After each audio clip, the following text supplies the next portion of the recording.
another special edition of our program, the Niger Delta Chatroom Show, where we talk peace and development in the Niger Delta region and Nigeria at large. Mitchell Dow Bimenetam Sokombre is my name. In case you're just joining the program, this is the Niger Delta Chatroom Show, where we talk peace and development in the oil-rich Niger Delta region. My name is Mitchell Dow Bimenetam Sokombre. And to discuss peace and development on the Niger Delta region, on the hot seat today is no other person but Niger Delta constitutional lawyer, Dr. Akpo Mudiaga Odje. Okay, quickly, let's have a brief biography who Akpo Mudiaga Odje is. Indeed, a very succinct explanation that Akpo Mudiaga Odje hails from the family of late Dr. Mudiaga Odje and Chief Mrs. Paulina Odje from the oil-rich Irani Kingdom of the Niger Delta. Okay. How would you define Niger Delta region? That's a very good question. And indeed, we tried to get a pure definition of the Niger Delta. It was only contained in the 1954 Constitution, which was the Littleton Constitution, and it defined the Niger Delta. There was what you call the Niger Delta Development Board. Okay. It was set up based on Section 14 of the 1960 Constitution. So most people just think the NDDC just came out of the blues. No, we've had that in the 1960 Constitution. Section 14 provided for the Niger Delta Development Board. And an act was passed in 1961, which was the Niger Delta Development Act of 1961. Section 2.1 says that the first thing to do is to geographically survey the entire Niger Delta. Okay. Because that's exactly what we're doing. And I will tell you right now that even as at 1961, when the law was made to geographically survey the entire Niger Delta so that we can develop them in a master plan, we didn't get that, even up to now. So I believe for us to have a very synthesized analysis with precision of what the Niger Delta is, we believe that a master plan and the geographical survey on the demarcations are very germane. Certainly, the federal government of Nigeria, because they now see Niger Delta as a term where you discover crude oil. Very soon, Sokoto will be having oil. So that is why I brought that question, so that they don't include, because presently some persons are also saying that the Niger Delta people are not treated fairly, having the northerner inside the Niger Delta board. So what's your take on that? Well, yes, that's a very important question. And I think I addressed that in the Vanguard interview when I made a response to Usman Bagoji, who said that all oil in Niger belongs to the north because of their landmass.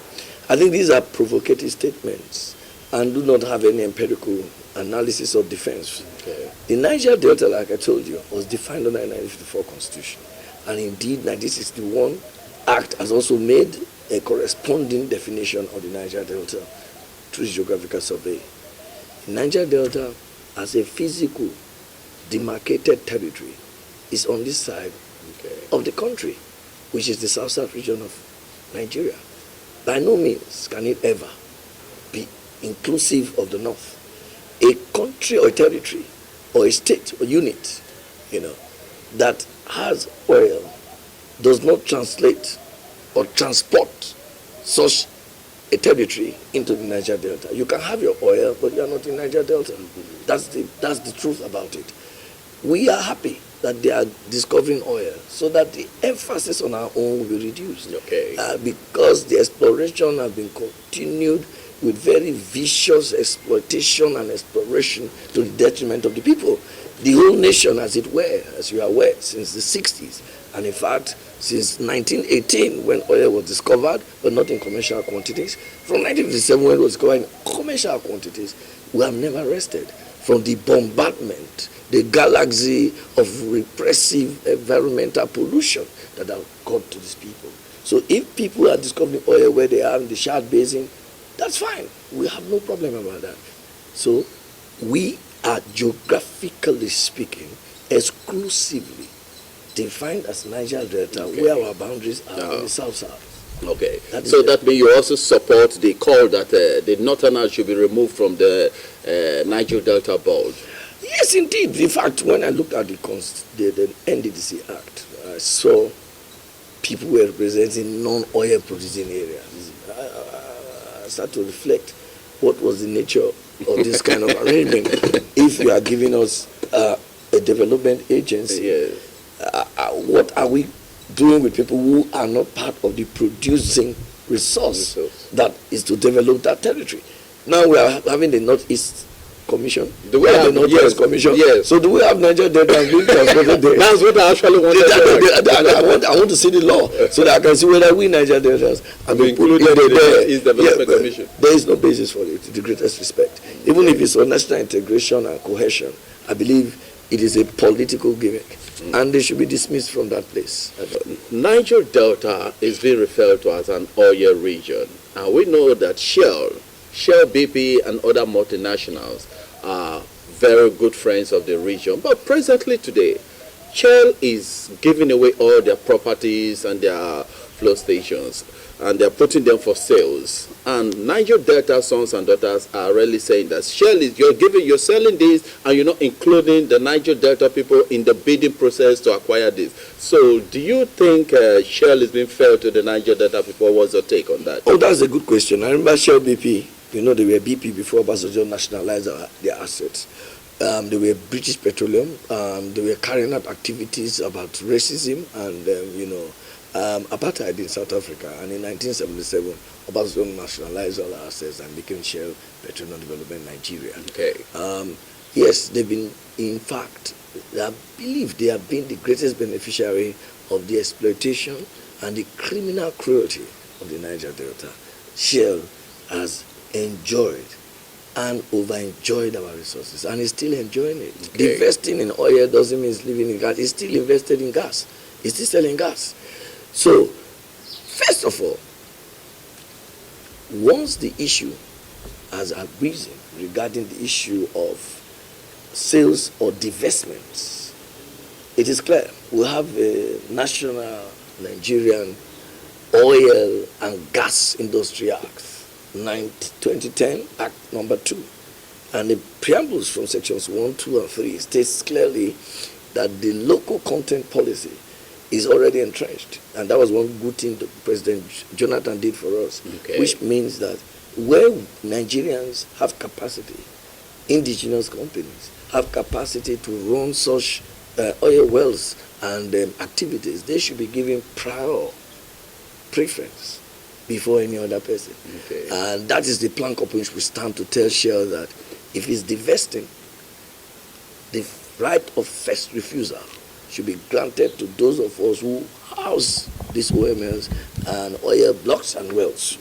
So in that connection, I'm in concord with the Israel Youth Congress that indeed Shell must and ought to first give us a right to first refuse before it can go outside to say we have competent, capable, and distinguished companies which run the oil and gas sector.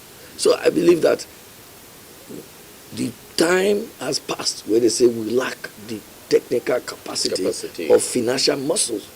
We do have competent oil running companies now in the Niger Delta.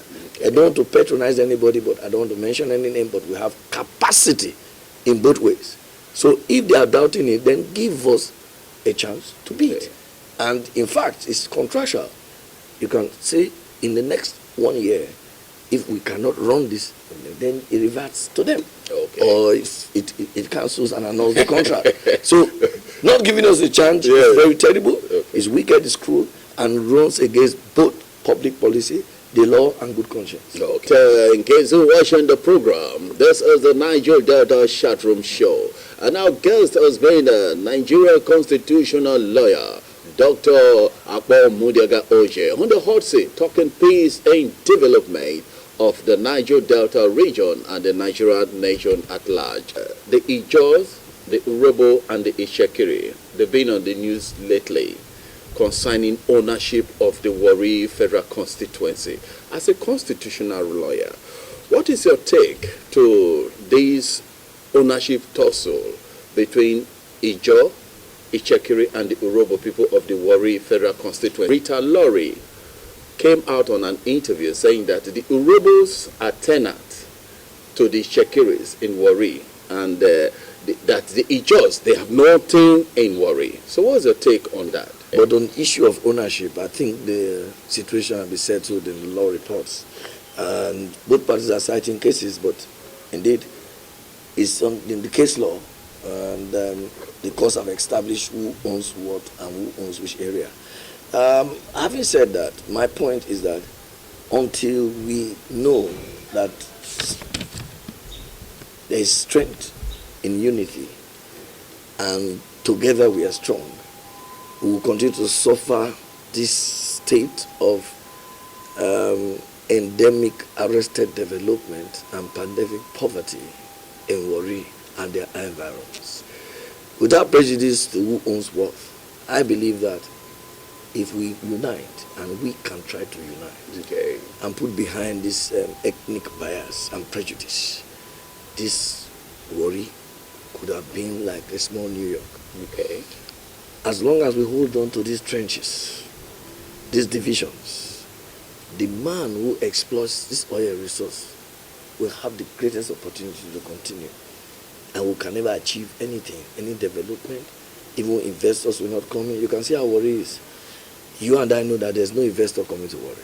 And it was because of the fallout of the crisis. And now these things are trying to, resuscitate that mutual suspicion, that division, that controversial claim of ownership.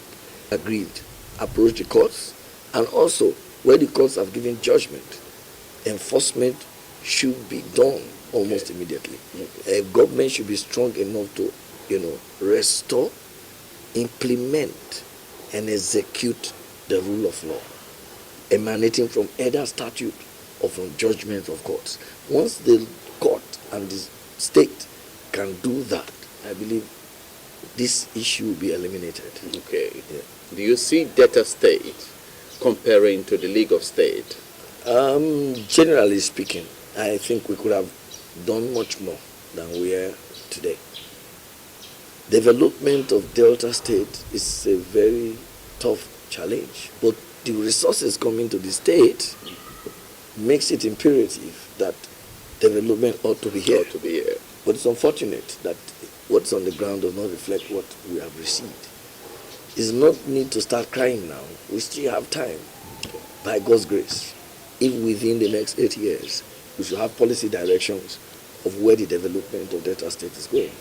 If we do not have that, then I'm sorry to say, it will become a very backward state.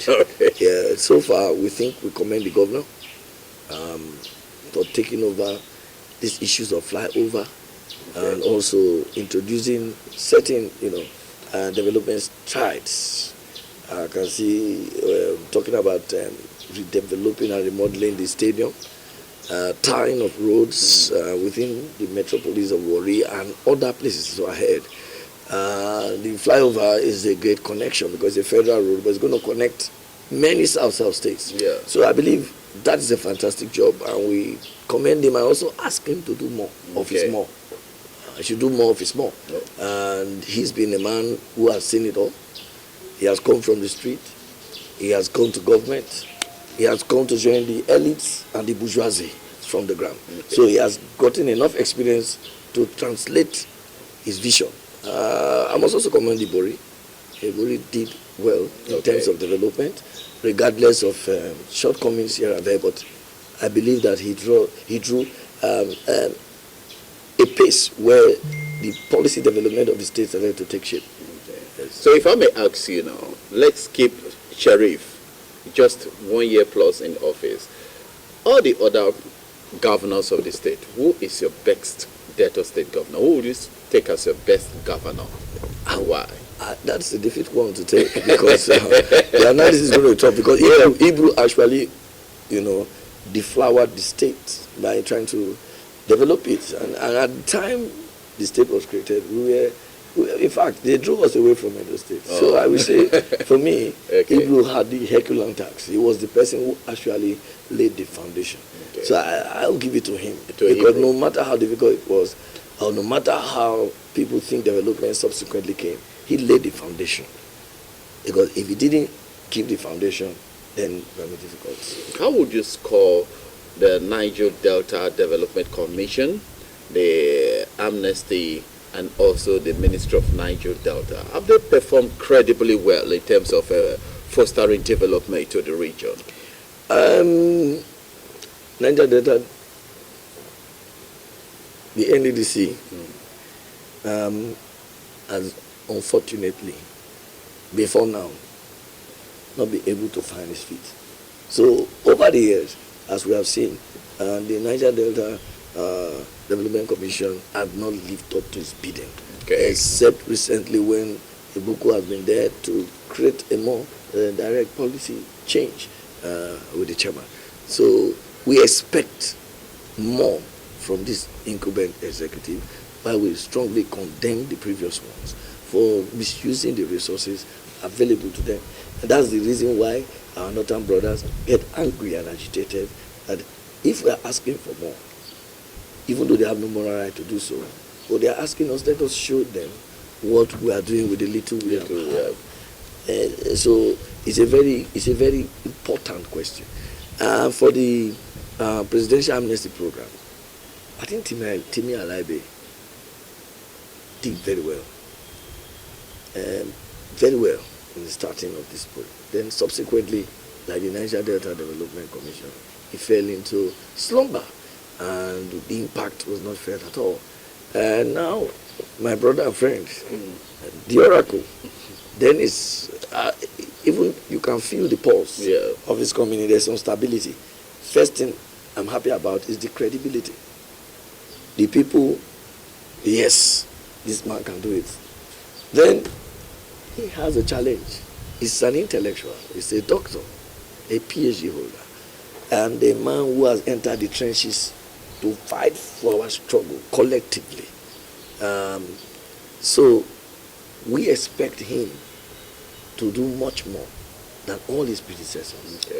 I know the challenges are tough, but he's somebody we believe in, and I believe he should not let us down because of the inspiration we believe he has to bring into that place. And when he lives there, we should be able to measure the development he brought in. We will regret to note that he did not succeed, but we pray and believe God that he will succeed because he has capacity, he has the intellectual resource, and he has the camaraderie among our boys. So those things are working with him, and I think he's going to succeed. Okay. The Ministry of Niger Delta from day one has been a complete failure. That's the fiasco, completely. And up till now, we don't know what they actually do. I don't understand what that ministry. We must give credit to Chief James Onanefe Ipori because he brought the template of the Presidential Amnesty Program and the Ministry of Niger Delta. Most people don't know. That has been the greatest achievement I believe Ipori has done to our people because he really fought for the struggle for resource control. I was his disciple, also a proponent of that struggle, which we climaxed at the Supreme Court.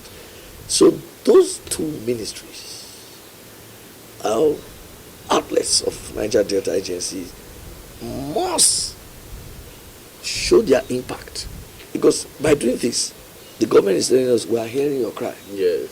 So I'm not saying them just open a ministry for this ministry or not ministry for this. So the Ministry of Niger Delta by Yaradua, we're very grateful to a good man who was incorruptible, who was a great man, but unfortunately he wasn't well. He was a good man, and he's a good man, because the amnesty program has brought restive youths together in unison to behave. And I'm very happy also that part of this struggle, our brother, our younger brother, Tom Polo, the Titanian security, Asari Dokubo, Ateketom, Boilov, all freedom fighters who we fought with should protect the pipelines. They fought for it. It's their resources. We should not get people. They should make money and settle their lives and settle their followers who are call them genuine engagement, don't call them militants. They are revolutionaries. Because I cannot sit here while you are sucking my oil from here to the north. And I'm in a state of, quagmire in terms of economic viability. So these things should act as part of the resource control. I feel very happy. These security, jobs, surveillance should be given to our boys. They should eke out a living from there. And you can see the community and Nigeria is getting a little bit, relaxed, except from isolated areas where there are disagreements. If I don't eat from my food, you can't take it from my territory. That is just the policy. So I've always told them, do so, but not violently. Not violently. Constitutionally engage. Resist oppression. So on that note, if I may come in, how would you describe the man, Tompolo, to Niger Delta people? Indeed, I'm placing him as Asari Dokubo. Asari is a very close person to me. Okay. Asari is a mentally alert human being. Same with Tompolo. But Tompolo is more reserved. Asari is, an orator and a freedom fighter. So I'm happy for all of them. And I also commend them because they are the younger generation. The great Isaac Dakaboro stayed and laid the foundation. Ken Saruwa laid his life for the foundation. These are the new offsets of that generation. And I'm calling on all others from the other ethnic groups, Robo, Shekiri, wherever oil is being produced, to join these like minds, to also protect, resist any exploration of their oil resources without their participation. Because that's the only thing. Like Dede Mabeko said, if you not talk, nothing will reach you. I mean, so, if you not talk, nothing will ever reach you. So they should learn to talk and to stand firm to protect their resources. 24 hours ago, we just held that the tenure of the IGP, Egbetuku, is extended. Is it constitutional?